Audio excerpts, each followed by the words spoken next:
तो हेलो बच्चों, कैसे हैं आप सब लोग। तो राइज एकेडमी के ऑनलाइन प्लेटफॉर्म पर आपका एक बार फिर बहुत बहुत हार्दिक स्वागत है। और आज जो है वो हम फोर्थ लेक्चर करेंगे रिप्रोडक्शन टॉपिक का, है ना। रिप्रोडक्शन अभी जो है वो हमने प्लांट रिप्रोडक्शन कंप्लीट किया था, रिप्रोडक्शन इन प्लांट्स और रिप्रोडक्शन इन एसेक्सुअल रिप्रोडक्शन। तो एसेक्सुअल रिप्रोडक्शन के सारे टाइप हमने पढ़े। प्लांट रिप्रोडक्शन के अंदर हमने पढ़ा, तो एसेक्सुअल रिप्रोडक्शन के टाइप जो हमने पढ़े वो हैं आपके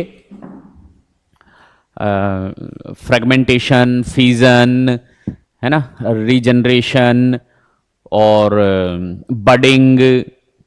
ठीक है, तो ये सारे type, vegetative propagation, micro propagation, ये सब हमने एसेक्सुअल रिप्रोडक्शन के अंदर पढ़े। प्लांट रिप्रोडक्शन के अंदर हमने male reproductive part of the plant जो है उसके बारे में पढ़ा, female reproductive part of the plant उसके बारे में पढ़ा, पॉलिनेशन के बारे में पढ़ा, फर्टिलाइजेशन के निषेचन के बारे में पढ़ा। ठीक है, फिर बीज कैसे बनता है उसके बारे में पढ़ा, फ्रूट किस तरीके का होता है उसके बारे में पढ़ा। और आज जो है वो हम स्टार्ट करने जा रहे हैं क्या, reproduction in human beings. Reproduction in human beings, है ना, इंसानों के अंदर रिप्रोडक्शन किस तरीके से होता है। तो नाउ द लेट्स स्टार्ट। मानव में प्रजनन तंत्र, मानव में प्रजनन तंत्र। तो ह्यूमन रिप्रोडक्शन सिस्टम जो है इसके अंदर क्या क्या शामिल होता है। लैंगिक अंग होते हैं, है ना, मानव के अंदर लैंगिक अंग होते हैं दो तरह के, प्राथमिक लैंगिक अंग और द्वितीयक लैंगिक अंग। ठीक है, तो प्राथमिक लैंगिक अंग जो है, प्राथमिक लैंगिक अंग, ठीक है, उसके अंदर क्या आता है, प्राथमिक लैंगिक अंग के अंदर आते हैं वृषण, वृषण आते हैं।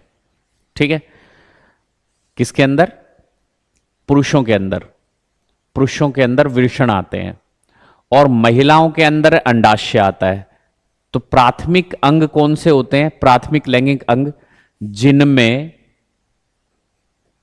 जिनमें युग्मक बनता है, युग्मक बनता है, या आप ऐसे कह सकते हैं जो युग्मक बनाते हैं, जो लैंगिक अंग, जो लैंगिक अंग युग्मक बनाते हैं, युग्मक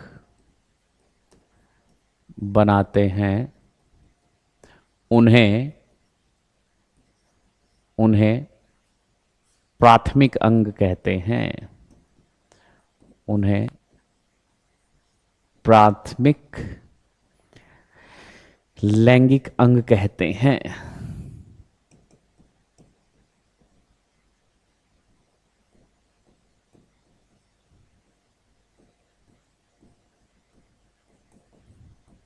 ठीक है, जो क्या बनाते हैं, युग्मक, जनद जो कि युग्मकों का निर्माण करते हैं, युग्मकों का निर्माण करते हैं। उन जनदों को, जनद कॉमन दोनों को जनद बोला जाता है।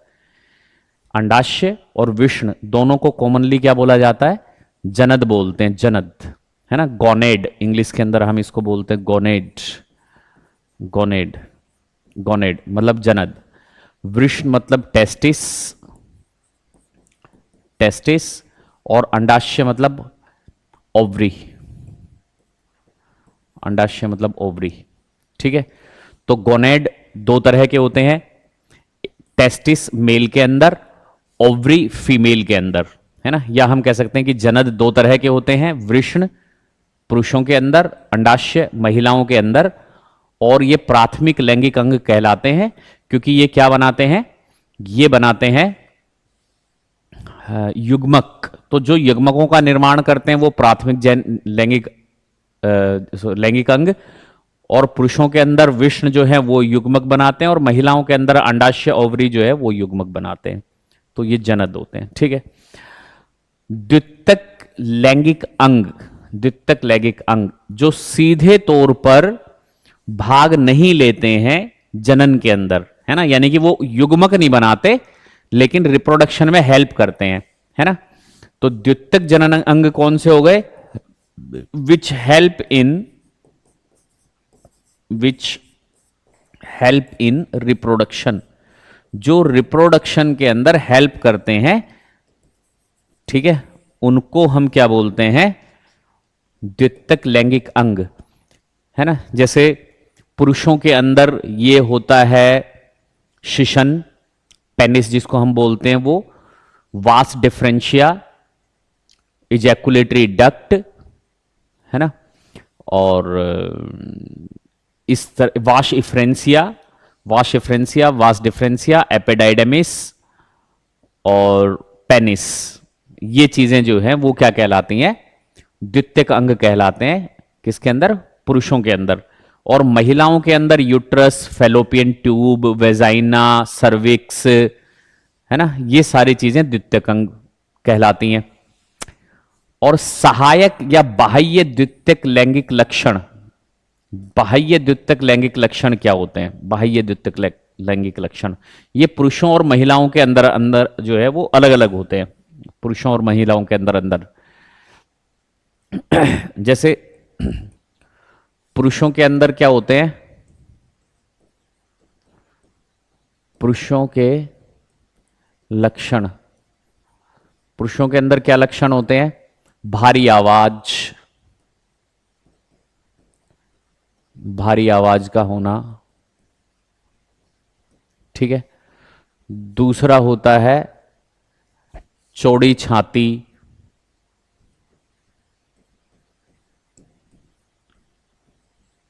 चौड़ी छाती, ठीक है।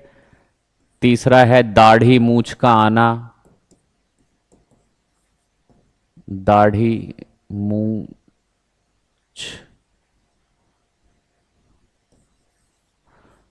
दाढ़ी मूंछ, ठीक है। और ये मतलब कि एग्रेसिवनेस, एग्रेसिव रहता है आदमी, है ना। ये तो पुरुषों के अंदर है। महिलाओं के अंदर क्या होंगे,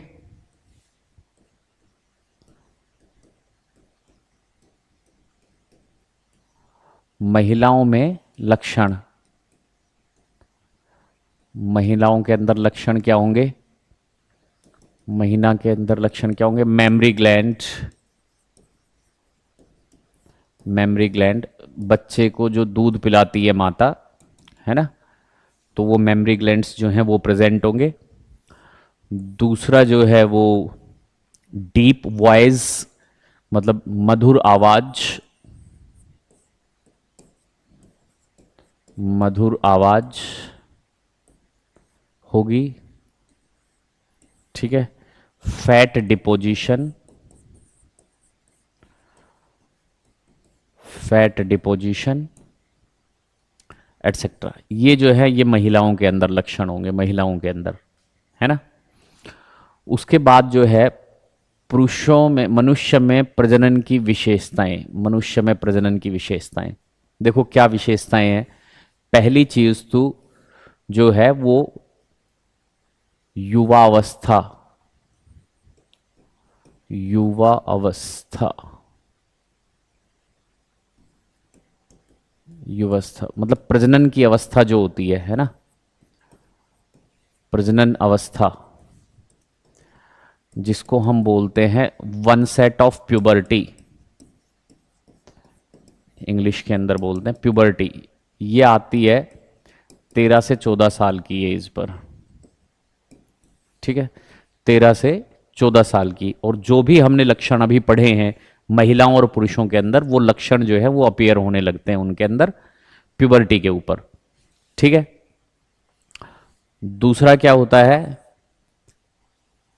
दूसरी विशेषता क्या होती है कि males and females are separate, male reproductive organ, है ना, male reproductive organ and female reproductive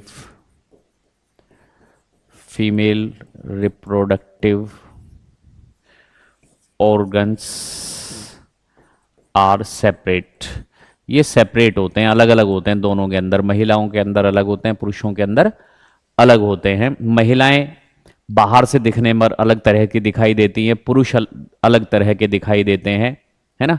तो ये सब जो लक्षण हमने अभी पढ़े थे वो मनुष्य में प्रजनन की विशेषताओं को दर्शाते हैं। ठीक है, उसके बाद क्या है, नर जनन तंत्र। नर जनन तंत्र, मेल रिप्रोडक्टिव सिस्टम। तो नर जनन तंत्र के अंदर क्या होता है, वृषण कोश होते हैं जिनके अंदर वृषण रखे होते हैं। एक जोड़ी वृषण कोश होते हैं, यानी कि सेक्रोटम, जिसके अंदर क्या रखे होते हैं, एक जोड़ी वृषण रखे होते हैं। दो वृषण कोश होते हैं, मतलब एक वृषण कोश होता है जो दो भागों के अंदर विभाजित होता है ना, दो भागों के अंदर विभाजित होता है ये वृषण कोश जो है वो, और इसके अंदर जो है वो क्या रखे होते हैं, वृषण रखे होते हैं। तो ये जो है बाहर वाला, ये तो हो गया वृषण कोश, वृषण कोश, ठीक है, और अंदर जो है ये रखे हैं वृषण, वृषण। अब ये जो वृषण कोश है, जो ये वृषण कोश है, ये क्या होता है, ये क्या होता है, ये रखे होते हैं बाह्य भाग के ऊपर, है ना, ये रखे होते हैं कहां पर, उदर गुहा में होती है, परंतु बाद में परिवर्धन के 7वें महीने के दौरान ये वृषण नाल में नीचे की ओर बढ़कर अपने अपने वृषण कोशों में स्थायी रूप से आ जाते हैं। तो वृषण कोश जो होते हैं, वृषण कोश, ये शरीर के बाहर होते हैं, है ना, शरीर के बाहर। अच्छा, शरीर के बाहर जो है दोनों टांगों के बीच में, दोनों टांगों के बीच में, ठीक है, जो उदर गुहा होती है उसके बाहर, किसके बाहर, उदर गुहा के बाहर, उदर गुहा के बाहर, ठीक है, मतलब एब्डोमिनल कैविटी के बाहर, आउटसाइड एब्डोमिनल कैविटी, कहां पर होते हैं, outside abdominal cavity, abdominal cavity के बाहर की तरफ होते हैं। किस लिए होते हैं, to maintain temperature, to maintain lower temperature, lower temperature, कितना लोअर, लगभग 2 डिग्री सेल्सियस के आसपास का, 2 degree Celsius lower temperature, 2 degree Celsius than body temperature, body temperature. जो बॉडी का टेम्परेचर होता है, जो हमारे शरीर का तापमान होता है, उससे लगभग 2 डिग्री सेल्सियस कम, यानी कि हमारे शरीर का होता है 37 डिग्री सेल्सियस, ये तो होता है शरीर का, ठीक है, इससे 2 डिग्री कम, यानी कि लगभग 35 डिग्री सेल्सियस जो है वो तापमान किसके अंदर होता है, वृषण के अंदर मेंटेन करके रखा जाता है, वृषण के अंदर। इसी तापमान के ऊपर जो है वो युग्मक बनते हैं। 37 डिग्री तापमान पर युग्मक नहीं बन सकते, मतलब 37 डिग्री सेल्सियस के ऊपर जो है वो मेल गैमेट स्पर्म की फॉर्मेशन नहीं हो सकती है, ठीक है, तो वो 35 डिग्री सेल्सियस के ऊपर ही हो सकती है। तो इसीलिए जो है वो 35 डिग्री सेल्सियस जो है वो मेंटेन किया जाता है, इसीलिए ये टेम्परेचर जो है वो मेंटेन किया जाता है, ठीक है। कैसे मेंटेन, बॉडी से बाहर निकाल करके लटका करके रखा जाएगा इनको, है ना। और क्या होता है इसके अंदर, देखो, एक जोड़ी विष्णु, वासा इफ्रेंशिया, ये नाम याद रखो आप, ये टेस्टिस के अंदर की तरफ ही होता है, वासा इफ्रेंशिया, नलिकाएं होती हैं ये। एक जोड़ी एपिडाइडमिस, एपिडाइडमिस होता है वृषण से बाहर की तरफ उभरा हुआ भाग होता है, ये भी, इसमें भी नलिकाएं होती हैं बहुत सारी। और एक जोड़ी वासा डिफरेंशिया, हर एक वृषण से एक वासा डिफरेंशिया, ये भी एक नलिका होती है जो इजैकुलेटरी डक्ट में जाकर के मिलती है।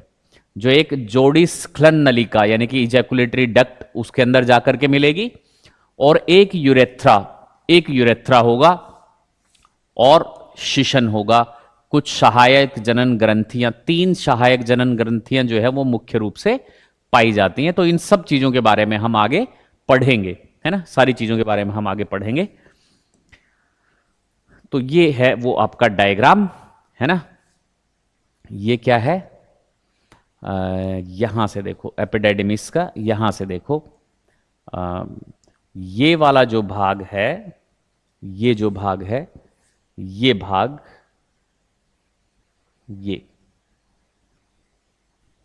ये वृष्णकोश है। ठीक है, सेक्रोटम, वृष्णकोश, वृष्णकोश, ये वाला भाग। तो ये वृष्णकोश के अंदर रखे हुए हैं, वृष्णकोश के अंदर रखे हुए हैं ये। ठीक है, और ये वाला जो भाग है, ये वाला भाग, ये जो ये फूला हुआ हिस्सा है, ये वाला, ये जो फूला हुआ अलग से हिस्सा है लाल रंग का जिसको हम दिखा रहे हैं, ये जो भाग है ये है एपिडाइडमिस। एपिडाइडमिस, एपिडाइडमिस जो हमने अभी पढ़ा था, है ना, एपिडाइडमिस के बारे में, कि इसके अंदर का क्या होता है, एक जोड़ी वृष्ण, एपिडाइडमिस, एक जोड़ी एपिडाइडमिस। तो एक वृष्ण के अंदर एक एपिडाइडमिस होगा, है ना, ये एपिडाइडमिस है। एपिडाइडमिस से पहले इसके अंदर होता है रेटिटेस्टिस, और रेटिटेस्टिस से पहले जो है यहां पर जो है वो होगा वास इफ्रेंशिया, है ना, ये इसके अंदर दिखा नहीं रखा, वास इफ्रेंशिया, ये वाला आप मान लीजिए कि ये है वास इफ्रेंशिया, वास इफ्रेंशिया, वास इफ्रेंशिया। ठीक है, वास इफ्रेंशिया। और वास इफ्रेंशिया के अंदर यहां पर जो है ये रेटिटेस्टिस है, ये वाला जो हिस्सा है ये है रेटिटेस्टिस, ये जो ब्लू कलर का हिस्सा है ये आप मान लीजिए कि ये है रेटिटेस्टिस। ठीक है, और ये जो भाग रह गया, ये जो भाग रह गया ये है टेस्टिस, ये पूरा जो है ये है टेस्टिस, ये टेस्टिस। और ये इजैकुलेटरी डक्ट जिसके बारे में अभी पढ़ा था कि जो आपका वास डिफरेंशिया है ना, वास डिफरेंशिया, ये वाली जो नलिका है, ये जो नलिका है ये वास डिफरेंशिया है, जो ये यहां से घूमते हुए और यहां पर आ रही है, ये वाली जो नलिका है ना, ये है वास इफ्रेंशिया, वास इफ्रेंशिया, सॉरी वास डिफरेंशिया, ये वाली वास डिफरेंशिया जो नली इस तरीके से यूरिनरी ब्लैडर के ऊपर से घूम करके ये यहां से और ये आ रही है, ये वास डिफरेंशिया, सॉरी वास डिफरेंशिया, वास डिफरेंशिया तो इसके अंदर है, वास डिफरेंशिया, ये वास डिफरेंशिया है। ठीक है, तो ये हो गया। और ये किसके अंदर आकर के मिल रही है, ये आकर के मिल रही है इजैकुलेटरी डक्ट के अंदर, ये आकर के मिल रही है इजैकुलेटरी डक्ट के अंदर, ये जो है ये है इजैकुलेटरी डक्ट, है ना, इजैकुलेटरी डक्ट। ये सेमिनल वेसिकल है, यहां पर ये सेमिनल वेसिकल है, ये जो एक दिख रहा है ये सेमिनल वेसिकल है ना, ये एक एक्स्ट्रा ग्लैंड होती है, मतलब जो एक्स्ट्रा ग्लैंड्स, 3 ग्लैंड प्रेजेंट होती है इसके अंदर, है ना, तो वो 3 ग्लैंड में से एक कौन सी है, सेमिनल वेसिकल, दूसरी है प्रोस्टेटिक ग्लैंड, है ना, ये प्रोस्टेटिक डक्ट है, ये प्रोस्टेटिक ग्लैंड है, ये वाली प्रोस्टेटिक ग्लैंड है, ये प्रोस्टेटिक, और तीसरी है काउपर्स ग्लैंड। तो एक ग्लैंड इजैकुलेटरी डक्ट, दूसरा प्रोस्टेटिक ग्लैंड और तीसरा काउपर्स ग्लैंड, ये 3 ग्लैंड होते हैं ना, प्रोस्टेट ग्लैंड ये दे रखा, सेकंड प्रोस्टेट ग्लैंड, ये प्रोस्टेट डक्ट दे रखा है। ठीक है, तो फर्स्ट, थर्ड और ये सेकंड, ये 3 जो है वो 3 ग्लैंड होती हैं जो सीमेन की फॉर्मेशन करती हैं और उसके अंदर स्पर्म जो है वो ट्रेवल करता है। ठीक है, ये इनगेनुअल कैनाल होती है, ये जो इनगेनुअल कैनाल दे रखी है, वंक्षण नाल, है ना, वंक्षण नाल, ये वाली जो है ये वंक्षण नाल है, ये वाली इतनी जो है ये वंक्षण नाल है, इनगेनुअल कैनाल, ये वाला जो हिस्सा है ये वाला, है ना, जिससे रेटिटेस्टिस नीचे की तरफ आ रहा है, ये वंशन नाल है। ठीक है, तो ये कह रहा है कि वृषण कोश, सेक्रोटम वृषण कोश पिगमेंटेड त्वचा का एक पाउच है जो कि निचली उदर भित्ति से निकलता है। निचली उदर भित्ति, उदर भित्ति मतलब उदर मतलब होता है हमारा पेट यानी कि एब्डोमेन, और उसके नीचे वाले हिस्से से उसकी जो भित्ति है, उसकी जो दीवार है, उससे क्या निकल रहा है, उदर भित्ति से जो है वो क्या निकल रहा है, वृषण कोश निकल रहा है। एक पिगमेंटेड थैली है वृषण कोश जो है, सेक्रोटम वृषण कोश पिगमेंटेड थैली है ये। ठीक है, ये यहां से निकल रहा है। और विष्णु की उत्पत्ति तो कह रहा है कि उदर गुहा के अंदर ही होती है। उत्पत्ति तो किस में होती है, उदर गुहा के अंदर, यानी कि एब्डोमेन के अंदर ही होती है इनकी उत्पत्ति तो। लेकिन जो डेवलपमेंट का 7th मंथ होता है, 7वें महीने के अंदर, जो परिवर्धन का जो 7वां महीना होता है, उसके दौरान ये वृक्ष नाल यानी कि इनगैनुअल कैनाल यहां से होते हुए नीचे वृषण के अंदर आ जाते हैं, वृषण कोशों के अंदर सॉरी आ जाते हैं वो, है ना।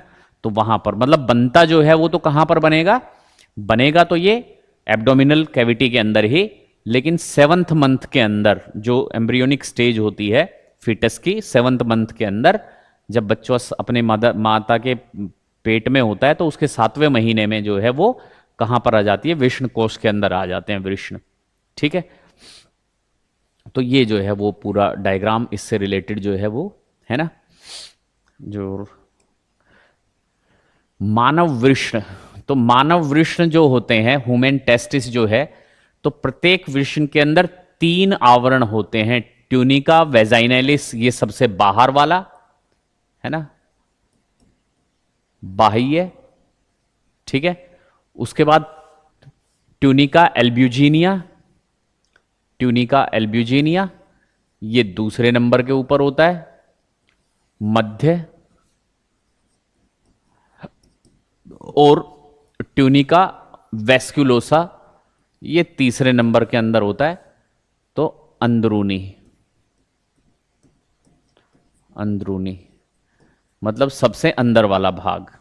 ठीक, अगर इसके अंदर हम देखने की कोशिश करें, इसके अंदर अगर हम देखने की कोशिश करें, हालांकि यहां पे शायद दिखाया नहीं हुआ, ट्यूनिका एल्ब्यूजिनिया और एक ही दिखा रखा है ना, ट्यूनिका एल्ब्यूजिनिया।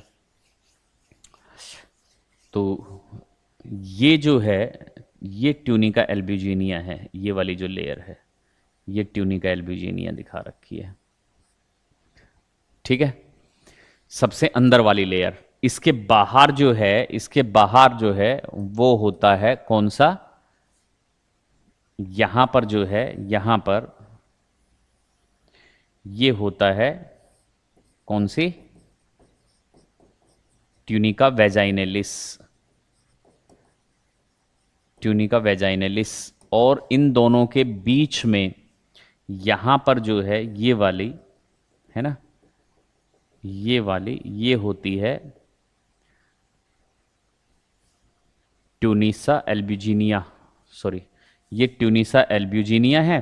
और सबसे अंदर वाली मतलब ये वाली जो होगी, ये वाली है ना, ये होगी ट्यूनिका वेस्कुलोसा, ट्यूनिका वेस्कुलोसा, ये वाली लेयर सबसे अंदर वाली लेयर ट्यूनिका वेस्कुलोसा।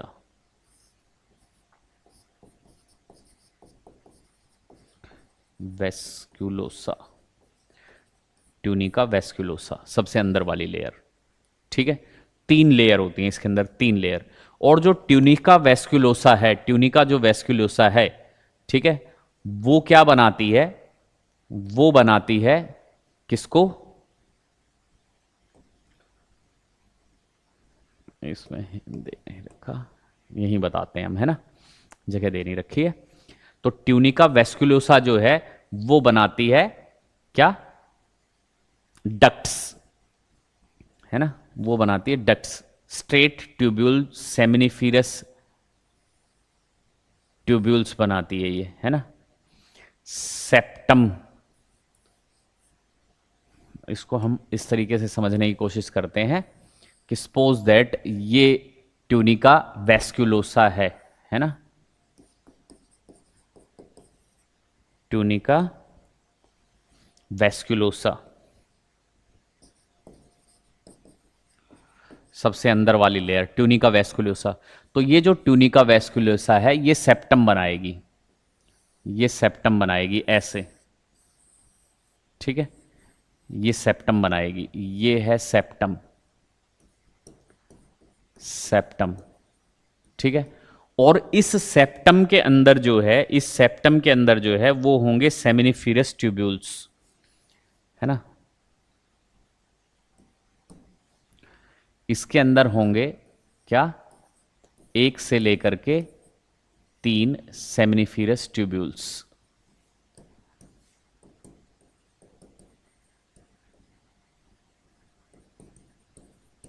सेमिनिफेरस ट्यूब्यूल, उनका नंबर होता है 1 to 3, है ना, एक भी हो सकते हैं, 2 भी हो सकते हैं, 3 भी, अलग अलग के अंदर। तो ऐसे जो सेप्टम बनेंगे, ऐसे जो सेप्टम बनेंगे वो बनेंगे 100 से 200 के आसपास, ठीक है, 150 के एवरेज आप लगा लीजिए उसके अकॉर्डिंग। और एक के अंदर 1 से 3 सेमिनिफेरस ट्यूब्यूल। ये जो सेमिनिफेरस ट्यूब्यूल होता है ये ओपन होता है एक और डक्ट के अंदर जिसको हम बोलते हैं रेटेटेस्टिस,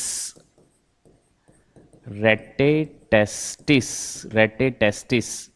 और ये जो रेटेटेस्टिस है ये एक और ट्यूबुलर पार्ट के अंदर ओपन होता है जिसको हम बोलते हैं वास इफ्रेंशिया, वास इफ्रेंशिया, जिसके बारे में हमने अभी पढ़ा। और ये जो वास इफ्रेंशिया है ये एक ट्यूबुलर पार्ट के अंदर ओपन होता है, यहां पे ट्यूब होती है, यहां पे ट्यूब होती है, जिसको हम बोलते हैं एपिडाइडेमिस, एपिडाइडेमिस। और ये जो एपिडाइडेमिस है ये आगे लीड करता है किसमें, वासा डिफरेंशिया, वास डिफरेंशिया, इसके अंदर वास डिफरेंशिया। इस तरीके से टेस्टिस बने होते हैं।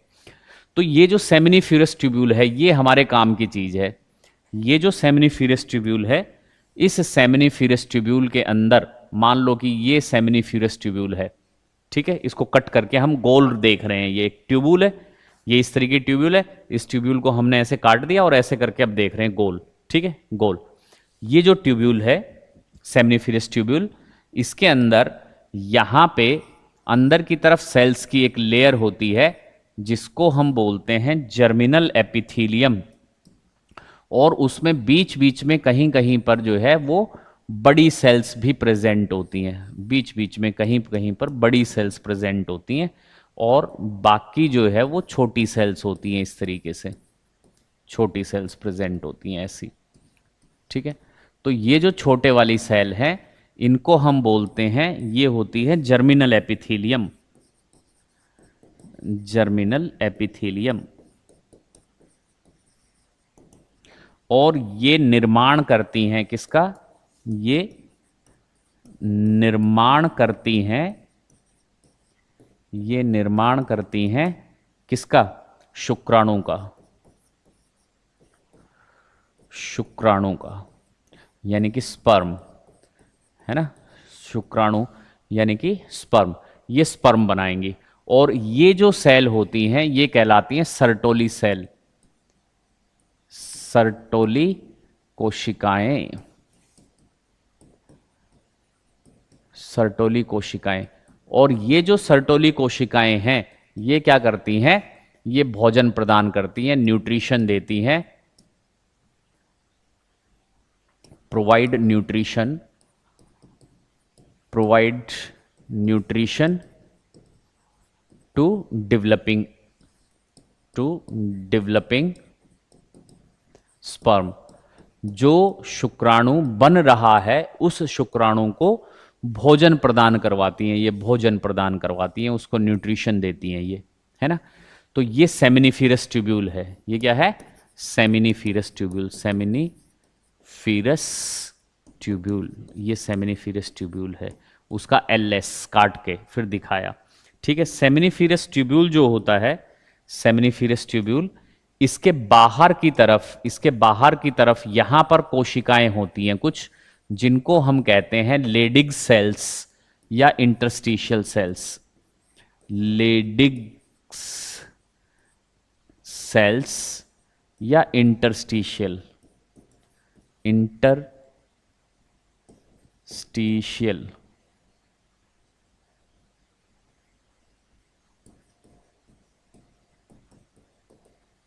सेल्स, इंटरस्टिशियल सेल्स, ठीक है। तो ये जो है ये बनाती हैं क्या, टेस्टोस्टेरोन। टेस्टोस्टेरोन ये प्रोड्यूस करती हैं टेस्टोस्टेरोन, ये एक हार्मोन होता है ना। टेस्टोस्टेरोन क्या होता है, एक हार्मोन होता है। टेस्टोस्टेरोन एक हार्मोन है, ठीक है। ये हार्मोन जो है वो स्पर्म बनाने में मदद करवाता है, दाढ़ी मूछ लाने में मदद करवाता है, एग्रेसिवनेस, तेज आवाज, ऊंची आवाज, भारी आवाज, है ना। ये सारी चीजें करने में कौन मदद करता है, टेस्टोस्टेरोन मदद करता है। टेस्टोस्टेरोन की वजह से आदमी की आवाज भारी होती है, उसमें एग्रेसिवनेस मतलब ज्यादा गुस्सैल प्रवृत्ति का होता है वो इंसान, आदमी जिसके अंदर जितना ज्यादा टेस्टोस्टेरोन प्रोड्यूस होगा वो उतना ज्यादा गुस्सैल होगा, ठीक है।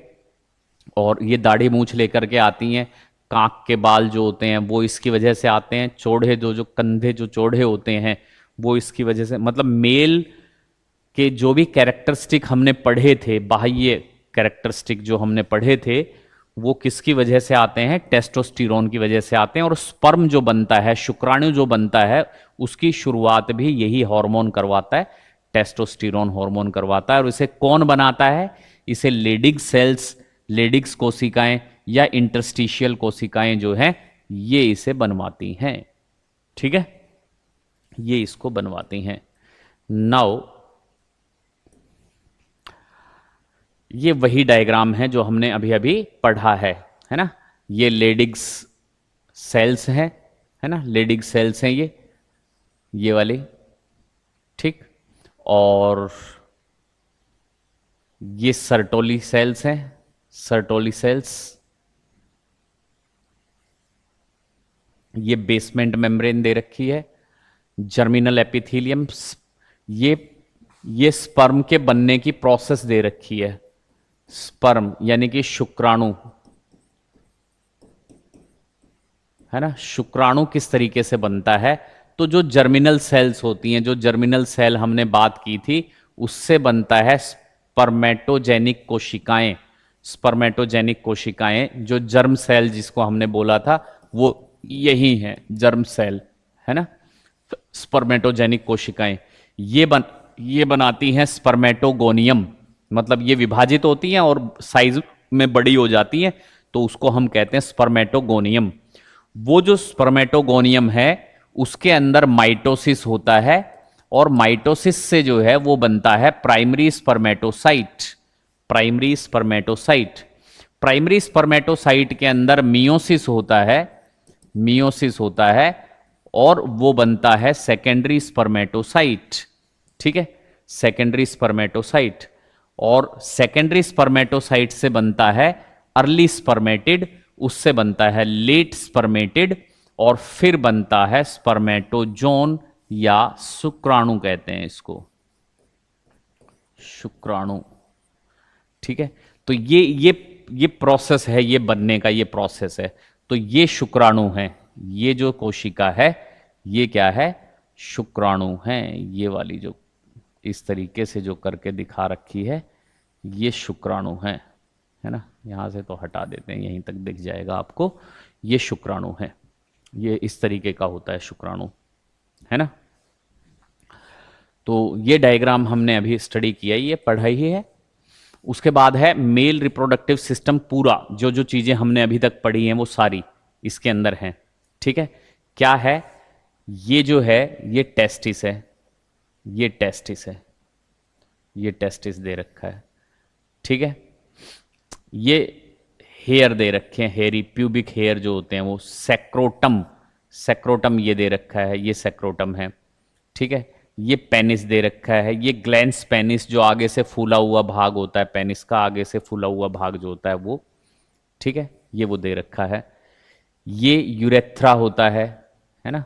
ये क्या होता है, यूरेथ्रा होता है, यूरेथ्रा। यूरेथ्रा के भी 3 भाग होते हैं, तो वो हम अभी पढ़ेंगे, तीनों भाग यूरेथ्रा के, ठीक। 3 ग्लैंड दे रखी हैं, एक ये सेमिनल वेसिकल पढ़ी थी हमने, ठीक है, दूसरी ये प्रोस्टेट ग्लैंड, एक ये, दूसरी ये, और तीसरी ये वाली काउपर्स ग्लैंड, ठीक है, ये 3 ग्लैंड होती हैं।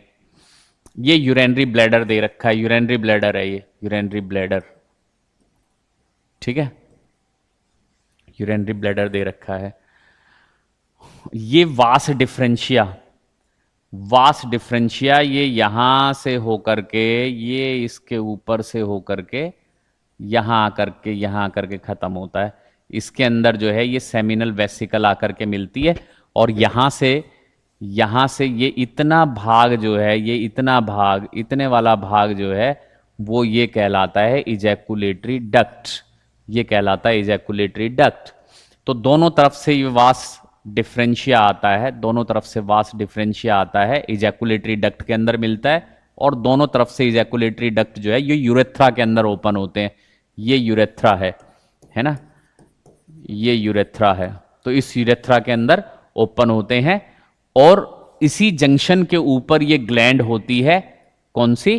Prostate gland, prostate gland. तो बुजुर्गों के अंदर अगर आपने देखा हो, बुजुर्गों के अंदर अगर आपने देखा हो, तो जो प्रोस्टेट ग्लैंड होती है, जैसे बुजुर्गों के अंदर एक दिक्कत होती है कि उनको जो है वो टॉयलेट नहीं आता कई बार, क्योंकि उनकी प्रोस्टेट ग्लैंड में स्वेलिंग आ जाती है, इन्फेक्शन हो जाता है। तो ये इसके ऊपर होती है, वो उसको दबा देती है, यूरेथ्रा को दबा देती है। तो यहीं से होकर के यूरिन आना है, तो वो यूरिनेशन सही तरीके से नहीं हो पाता है उसके अंदर, ये इसको घेर के रखती है दोनों तरफ से, है ना। तो ये हो गया। उसके बाद फिर ये आगे का पेनिस वाला पीनियल यूरेथ्रा का पार्ट आ जाता है, तो ये, और ये एक्सटर्नल मेटिस, ये एक्सटर्नल मेटस, मतलब जो पेनिस की जो ओपनिंग होती है उसको बोलते हैं, ये इससे बाहर आ जाता है। ये पूरा मेल रिप्रोडक्टिव सिस्टम जो है वो आपको समझा रखा है। ये एपिडाइडेमिस जो है उसके पार्ट दे रखे हैं, कोडा एपिडाइडेमिस, कॉर्पस, और है ना इस तरीके के, मतलब ये एपिडाइडिस में कुल मिलाकर की बात ये है कि ये एपिडाइडेमिस है, ये वाला भाग जो है वो एपिडाइडेमिस है ना। तो ये मेल रिप्रोडक्टिव सिस्टम, ये यूरेनरी ब्लैडर, ये यूरेटर, ये यूरेटर आ रहे हैं, है ना, ये यूरेटर आ रहे हैं, ठीक है। जो किडनी है, किडनी से यूरेटर आ रहे हैं ये, और इस यूरेटर के ऊपर से इस तरीके से होकर के और ये इधर की तरफ निकलता है ना। जो वास डिफरेंशिया है वो इसके ऊपर से होकर के इधर होकर के और फिर यहां पर आता है, फिर इसके अंदर मिलता है, इस तरीके से हैंगओवर होता है इसके ऊपर, इस तरीके से हैंगओवर होता है। तो ये था मेल रिप्रोडक्टिव सिस्टम के बारे में। इसके अंदर 3 ग्लैंड्स रह रखी हैं अभी, है ना, 3 ग्लैंड्स, और स्पर्मेटोजेनेसिस यानी कि स्पर्म, शुक्राणु के बनने का प्रोसेस। तो वो जो शुक्राणु के बनने का प्रोसेस है और जो तीनों ग्लैंड हैं उसके बारे में हम कल पढ़ेंगे। आज के लिए इतना ही, तो बाय बाय, कल फिर मिलते हैं। Have a nice day.